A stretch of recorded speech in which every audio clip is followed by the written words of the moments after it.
인천시가 제3 경인고속도로 주변 등의 도시숲 45곳을 조성하겠다고 밝혔습니다.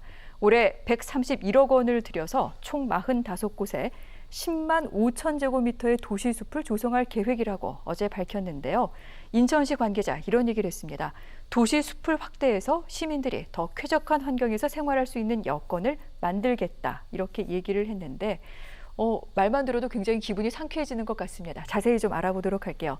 도시숲 조성 계획 어떻게 세워졌는지부터 좀 설명을 해주실까요? 네, 일단은 인천시가 선생님 말씀하신 대로 130억 원을 들여서 45곳에 총 10만 5천 제곱미터의 도시숲을 조성할 계획이라고 밝혔는데요. 네.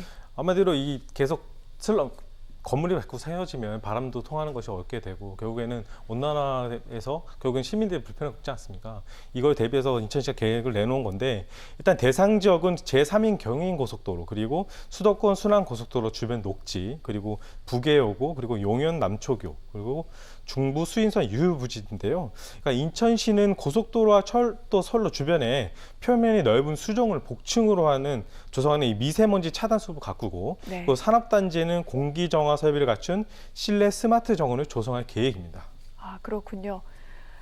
자, 일단 고속도로 주변에 이렇게 잎이 넓은 나무들을 심는 것, 아무래도 미세먼지를 없애는 그런 효과, 또한 어떻게 보면은 소음이라던가 이런 것들도 막는 여러 가지 효과가 있을 것 같은데, 여러 시민들 입장에서는 사실은 내가 좀 가까운데 찾아갈 수 있는 곳에 나무가 많고 숲이 많았으면 좋겠다. 이게 도심 숲이 아니겠냐 이런 말씀도 하실 것 같습니다. 도시숲, 도심숲이라고도 얘기를 하는데 이것이 어떤 효과가 있는지가 사실은 인천시가 계획하고 있는 사업의 가장 중요한 명분이 될 것 같은데 정 기자, 어떤 부분을 좀 제시할 수 있을까요? 일단은 도시숲이 생기려면 신선하고 깨끗한 공기 도심숲을 가지고 있다는 그 장점이 있죠. 그렇죠. 그래서 시는 이번에 조성하는 도시숲이 연간 483kg의 미세먼지를 흡수할 수 있을 거라고 기대를 했는데요. 네. 요즘은 이 숲세권, 그렇게 많지 않습니까? 숲세권. 네, 숲세권 네. 얘기도 나오는 만큼 네. 이 도시 환경에 대한 부분이 상당히 많이 중요한 부분을 차지하고 있는데 어쨌든 인천시는 2024년 사업이 마무리가 되면 1인당 공원 면적이 12.9제곱미터로 늘어나서 세종시를 제외한 7개 특별시, 광역시 중 최고치를 달성할 것으로 기대하고 있고요. 그만큼 인천 시민들이 살기 좋은 여건으로 된다는 얘기죠. 네.